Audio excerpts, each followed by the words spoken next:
They say some books hold secrets. But what if the pages didn't just remember stories? What if they consumed them? What if every word written brought you closer to madness? May 26, 2009. Hello diary, my name is Daniel Franklin. I don't usually keep journals, but today felt like the beginning of something new. I found this beautiful old leather-bound diary at a dusty garage sale in Eatonville. The cover's smooth and black, worn just right. The pages, aged, yellowed, like parchment from a different time. It feels sacred, like it waited for me. The woman who sold it was kind, sweet even. She had these cookies she handed to buyers. They tasted incredible. I almost went back for more. I still might. Tonight, it's just me and my cat, Bartolome. Something about this book makes me want to write. I want to fill these pages with my life, my thoughts, my truths. I think this will become something special. May 27th, 2009. Today dragged like wet cement. Even my favorite book felt dull. The words flat. My best friend, Mark, he's been irritating lately, always rambling about work or his daughter, Justine.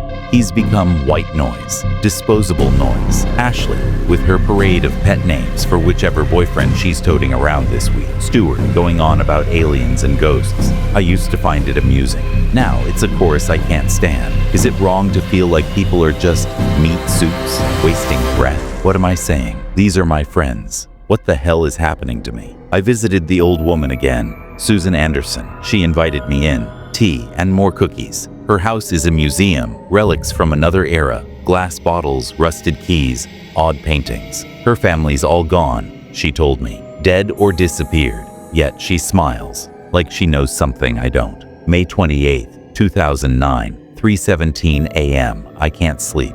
I had the most vivid dream. No, not a dream, a memory, a warning. I was 5. My father was the town butcher. My sister was older, gentle, loving. In the dream, I walked into the kitchen. One of my father's knives was missing. I went into my sister's room. She was lying still, arms hanging off the bed, red everywhere. I thought it was juice. I dipped my finger in it and tasted it. It wasn't juice. My mother screamed behind me. I just remembered tugging her dress, asking, "What's wrong, Mommy?" Sissy made juice. I can still taste it. Metallic, but sweet. So sweet. June 9th, 2009. Mark is dead. A car crash. He bled out before the ambulance arrived. His wife Mona is destroyed. Justine, her 5th birthday's next week. No father to sing to her. It doesn't feel real. The boss gave me time off. I keep staring at the pages of this diary. I see things. Stains. Faint red stains near the margins. My hand brushed one earlier. I thought it was ink. Then I noticed a paper cut on my finger, and without thinking, I tasted the blood. It was sweet, like the dream, like memory dot. That's disgusting. That's not right. That's not. June 12th, 2009. I've been fired. I've stopped leaving the house. I've started drinking my blood. Don't judge me. I don't expect you to understand. It's not like the blood you've known. It's thick, warm, deep red. It feels alive. And the taste. God, the taste. Better than any wine. Better than air. And now I wonder, if my own blood is so divine, how would others taste? June 15th, 2009, 6 p.m. Tonight I drink from another, Susan Anderson. She's old, tired, alone. She told me once she'd outlived her whole family. I will be a mercy. I will bring Mark and my sister Alexis with me. They've been speaking to me. Through the diary, through my dreams. They'll help me. The knife, the glass, the diary. All ready. 7:02 p.m. She welcomed me, offered tea, laughed at my odd items, placed the knife and the glass on her cabinet herself, like she knew, like she expected it. But I don't need the knife anymore. The pen is mightier than the sword. Before the main course, a taste, just a prick, a drop. Number, not enough. The finger won't do. I need more. I know where to cut. My sister showed me. She bled for me then. She will guide me now. I see it all so clearly. The veins, the arteries, they hold the answer. The diary has taught me. It has fed me. July 1st, 2009. Hello there, diary. What a beautiful book. Deep crimson leather, textured perfectly. The pages have that antique yellow tone. It looks wise. The woman who gave it to me, Susan, what a delightful soul. She says she has many of these. I simply had to ask where she got it. She just smiled. Her home is fascinating, packed with oddities, old weapons, shards of glass, clocks that no longer tick. I saw a knife and a wine glass on her cabinet, like relics on display. She showed me to her bookshelf, the oldest volumes I've ever seen. But one stood out. a black twin to this red diary. I asked if I could read it. She smiled and shook her head. That's fine. I have my own now. Where are my manners? My name is Martin Sampson of Eatonville, Washington, and I look forward to filling these beautiful pages with the memoirs of my life. If you enjoyed this tale of obsession, memory, and madness, don't forget to hit that like button and subscribe to Dark Demon Tales for more chilling stories from the shadows. New nightmares every week, because some stories refuse to stay buried.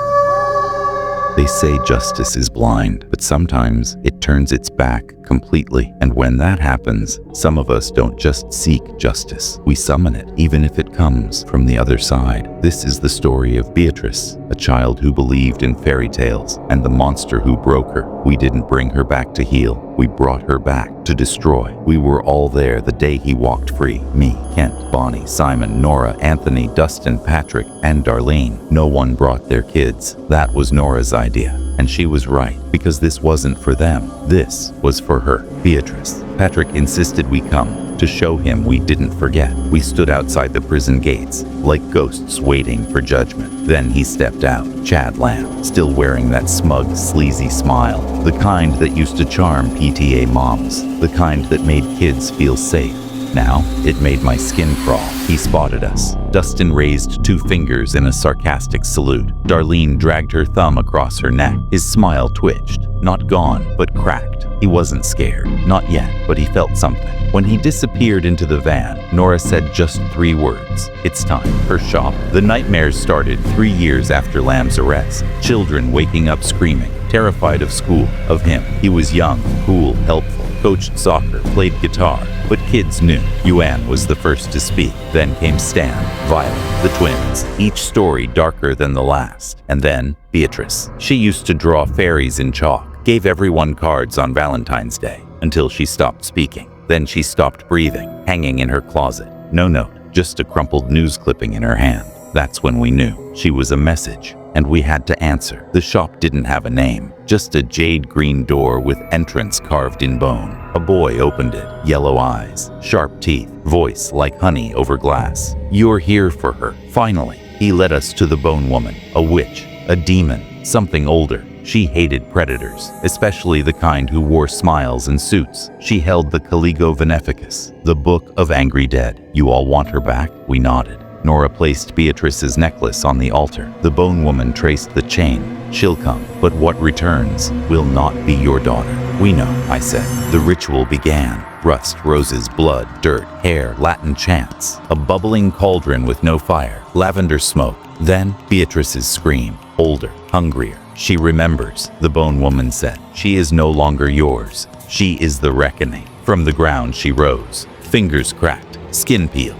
Torn dress, crooked limbs, but her eyes remembered. We waited in the barn. Then the door creaked. Beatrice entered. Not a child, not a ghost, something in between. She's here, Nora whispered. She's waiting for the name, said Dustin. Patrick stepped forward. Chad Lamb, 5831 Carmen Lane. Beatrice nodded and vanished into the dark. Chad Lamb sat in his office, alone, lights dim, laptop screen glowing. He watched things no one should ever see. He didn't hear the back door creak, didn't notice the drop, didn't smell the graveyard rot in the air. She stood behind him, breathing softly, watching. The floor creaked. He turned. There she was, dress ruined, skin torn, her smile endless. He tried to scream, tried to run, but his pants tangled around his legs. He fell, crawled, reached for the doorknob. Too late, she was on him. Claws dug into his chest, jaw opened too wide, and then she leaned in close. Her breath smelled like death. I'm hungry, Mr. Lamb, and she fed. The scream shattered windows. No one came. When the cops arrived, they found blood, teeth, a shattered computer, and a pair of pants, still wrapped around trembling legs. Justice doesn't always wear a badge. Sometimes it wears a smile. Sometimes it claws its way out of a grave. So if you're hiding something, if you think you buried your sins deep enough, pray no one ever calls her name. You've been watching Dark Demon Tales, where the shadows speak and the silence screams. Like, subscribe, and double check your locks tonight, because the next story might be yours.